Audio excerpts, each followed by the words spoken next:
नमस्कार, जी न्यूज पर आप सभी का स्वागत है। आपके साथ मैं हूं पूर्णिमा मिश्रा। बलोचिस्तान जिंदा है। जी हां, बलोचिस्तान के सच को दुनिया के सामने लेने के लिए, वहां के जमीनी सच को जानने के लिए जी न्यूज ने जान जोखिम में डालकर रिपोर्टिंग की है। और इस रिपोर्ट में बलोचिस्तान के उस सच को सामने लाने की कोशिश हुई जिस पर पाकिस्तान की सरकार ने पर्दा डाला हुआ है। सुरक्षा कारणों से इस रिपोर्ट में हमने संवाददाता की पहचान को छिपाया है। हमारी टीम बलोचिस्तान के उन इलाकों में पहुंची जहां पाकिस्तान का काला सच कई गज जमीन के नीचे दबा है। हमने उन पीड़ितों से भी बात की जिनके अपनों को पाकिस्तान की सेना ने दिन के उजाले में सरेआम गोलियों से छलनी कर डाला। बहुत कुछ बताने के लिए है। आपको दिखाते हैं बलोचिस्तान से पाकिस्तान के झूठ का पर्दाफाश करने वाली ये आजाद रिपोर्ट है।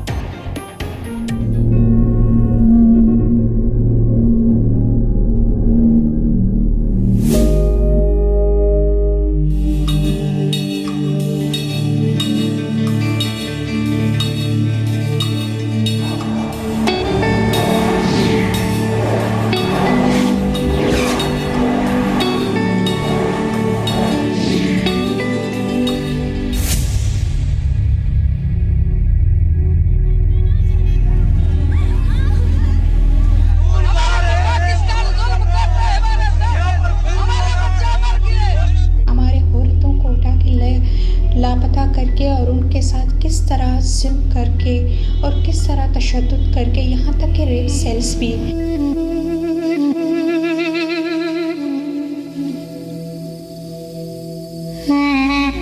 पाकिस्तान का मीडिया, पाकिस्तान की फौज और पाकिस्तान की हुकूमतें, नुमाइंदा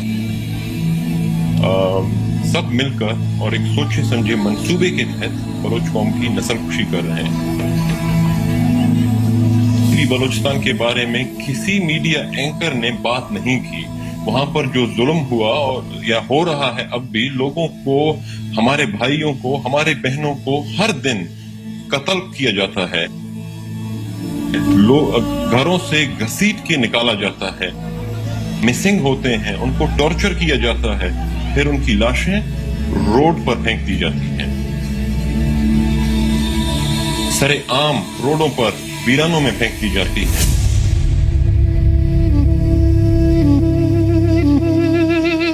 बलोचिस्तान मरा नहीं, बलोचिस्तान जिंदा है। अपने चादर को इस पर मैंने खींचा, इसको मुंह को बंद किया। ये इसी वजह से मारता है कि भाई ये लोग शिया है, शिया की वजह से भाई बस इसको मारो। टीवी पर पहली बार बलूचिस्तान से रिपोर्टिंग। पाकिस्तान के अत्याचारों पर सबसे बड़ी गवाही। टीवी पर पहली बार बलूचिस्तान से रिपोर्टिंग। बलूचिस्तान जिंदा है। कहते हैं चोर चोरी करने के बाद अनजाने में ही सही, लेकिन कोई ना कोई सुराग जरूर छोड़ जाता है ताकि पुलिस को उसे ढूंढने में आसानी हो। लेकिन पाकिस्तान एक ऐसा देश है जिसकी सेना बलूचिस्तान में चोरी भी करती है, निर्दोष लोगों की हत्या भी करती है और सारे सबूत भी छोड़ जाती है। लेकिन कोई उसका कुछ बिगाड़ नहीं पाता क्योंकि यह सब पाकिस्तान की मर्जी से हो रहा है। बावजूद इसके दुनिया में किसी को पाकिस्तान के पाप नजर नहीं आते। इसलिए हमने फैसला किया कि पाकिस्तान के पापों को वर्ल्ड टेलीकास्ट करने के लिए हम सीधे बलूचिस्तान जाकर ग्राउंड रिपोर्टिंग करेंगे। जी न्यूज पर वैसे तो हमने कई बार बलूचिस्तान के खामोश चीखें देश और दुनिया तक पहुंचाई हैं, लेकिन जब हमारी टीम ग्राउंड जीरो पर पहुंची तो हमें यकीन नहीं हुआ, क्योंकि वहां के हालात किसी आग की भट्टी में जलने वाले इंसान की तरह थे जो तड़प तड़प कर इंसाफ मांग रहा था। लेकिन जिस पाकिस्तान में आतंकवाद और आतंकवादियों की पूजा की जाती है, उससे एक आम नागरिक इंसाफ की उम्मीद कैसे कर सकता है? अगर कोई देश किसी आतंकवादी संगठन पर प्रतिबंध लगाता है तो यह प्रतिबंध हर उस संगठन पर लागू होना चाहिए जो आतंकवाद का समर्थन करता है। लेकिन पाकिस्तान में ऐसा नहीं है। बलूचिस्तान में ग्राउंड जीरो पर हमारी टीम की मुलाकात मुफ्ती कलीमुल्लाह से हुई, जो उस संगठन का सदस्य है जिसे पाकिस्तान में वैसे तो बैंड ऑर्गेनाइजेशन के लिस्ट में रखा गया है, लेकिन बलूचिस्तान में यह संगठन खुलेआम आतंक की फैक्ट्री चलाता है, वो भी राजनीति की आड़ लेकर।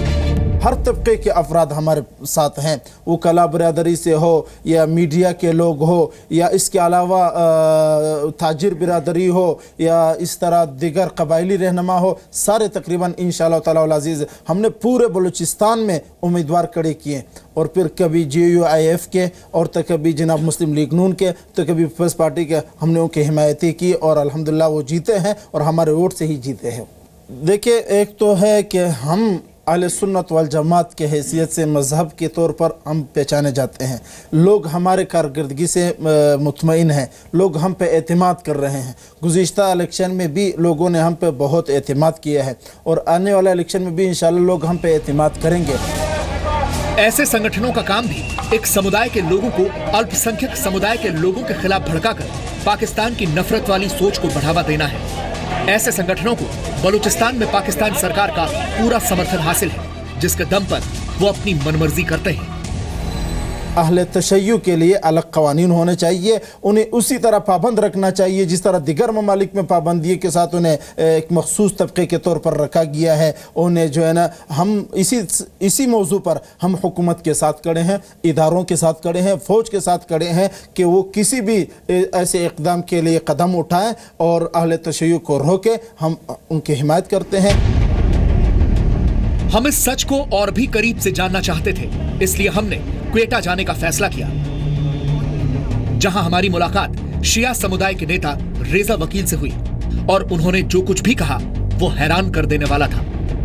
बलोच इलाकों में मदरसों का बिल्कुल नामो निशान नहीं था।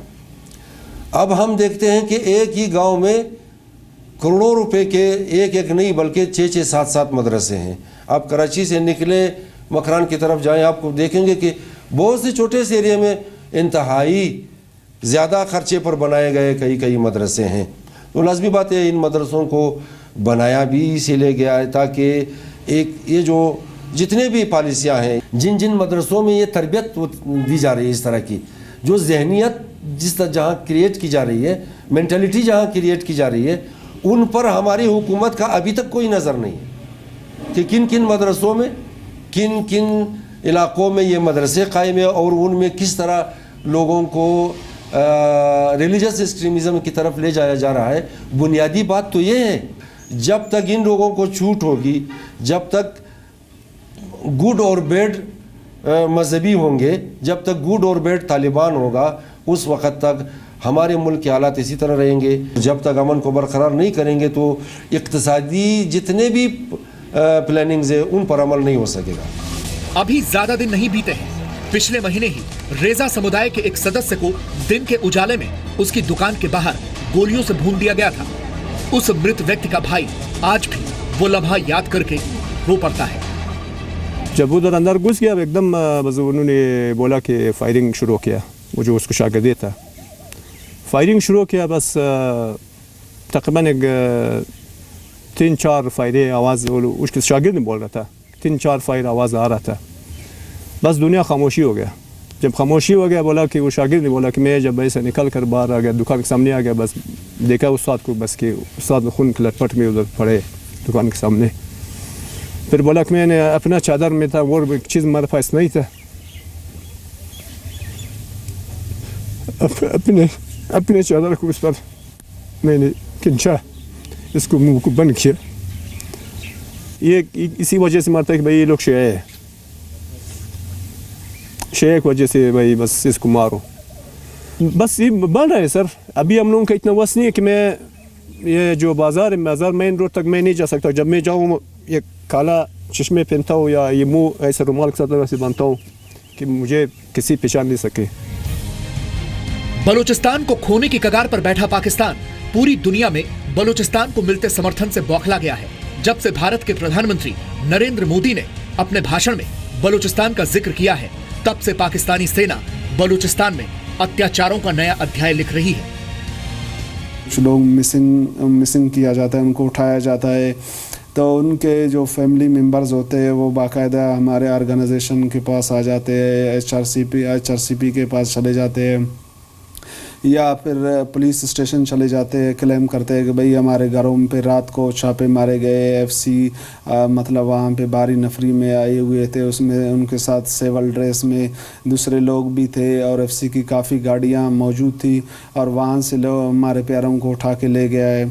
बाद में फिर वो उन्हीं लोगों के हवाले से जो वो क्लेम करते बाकायदा ये रिपोर्टेड चीज़ें हमारे ऑर्गेनाइजेशन के साथ है, HRCP के पास भी उनकी डिटेल्स मौजूद है। फिर 6-7 महीना गुजर जाता है, फिर उन लोगों को इश्तिहारी करार दिया जाता है कि भाई ये लोग इश्तिहारी है, अपने जो इलाके के थाने वहाँ के वो लोग हाज़िरी दे, अपनी सफाई पेश कर दे, न तो फिर हम लोग उनको गिरफ़्तार करके ले जाएंगे। फिर अचानक होता है इस तरह है कि तकरीबन 2 महीने गुजरने के बाद एक दिन अखबार में आ जाता है कि भाई इनको इनको मुकाबले में हुकूमती इदारों ने मारा है, ये दहशतगर्द थे, ये इस तरह थे, ये फरारी थे, हम लोगों ने मारा है। तो इनका हालांकि 1 साल पहले उनको उठाया जाता है। एक ऐसा ही मामला गुलाम फारूक के पिता का भी है, जो पिछले कई वर्षों से गायब है और उनका आज भी कोई सुराग नहीं है। हम लोगों की बस कोशिश यही है, जो हम लोगों का जदोजहद है, पुरअमन तरीके से हम लोग एहतजाज कर रहे हैं, कोर्ट्स जा रहे हैं, वहाँ पे हम लोग जो है हम लोगों का जो पिटीशन वहाँ पे दायर की हुई है वहाँ पे जा रहे हैं। एक उम्मीद है हम लोगों को कि भाई वाकई ये जो है मतलब एक ना एक दिन आएंगे, अगर मेरे वालिद नहीं आए तो दूसरे लोग तो कम से कम आ सकेंगे इस हवाले से। दुनिया भर में लोकतंत्र का ढिंडोरा पीटने वाला पाकिस्तान जिन्हें अपना कहता है, उन पर कैसे जुल्म ढाता है, इसकी एक नहीं कई सारी मिसालें हैं। हमारी टीम जहां भी गई वहां हमें पाकिस्तान के पाप के सबूत मिले। मेरे कुछ रिलेटिव्स हैं वो खुजदार में रहते हैं, वो मतलब वो अपने उसमें रह रहे हैं। जो हब वगैरह गए हैं, जो कोयटा कुछ आए हैं, वो तो अपने उसमें रह रहे हैं, उनको कोई ऑर्गेनाइजेशन या कोई और उनको उस तरह का सपोर्ट में कोई नहीं है, फिलहाल नहीं मिल रहा है उनको। जो हालात ख़राब हुए थे इस वजह से लोग जो है माइग्रेट कर चुके हैं वहाँ से। अक्सर लोग मतलब परसेंटेज मुझे नहीं पता, मेरे पास ना फिगर नहीं है, तो वहाँ से लोग अक्सर वहाँ से हब की तरफ या लसबेरा या कोयटा खुजदार मतलब वहाँ पे लोगों ने कोशिश की है कि यहाँ पर डिस्टर्बेंस है, हम दूसरे इलाकों में जाएँ। दरअसल पाकिस्तान इस पूरे इलाके की संरचना बदलना चाहता है, फिर चाहे इसके लिए बंदूक के दम पर लोगों की आवाज बंद करनी हो, उनका सर कलम करना हो या फिर उनकी लाशों को जमीन के नीचे दफन करना हो।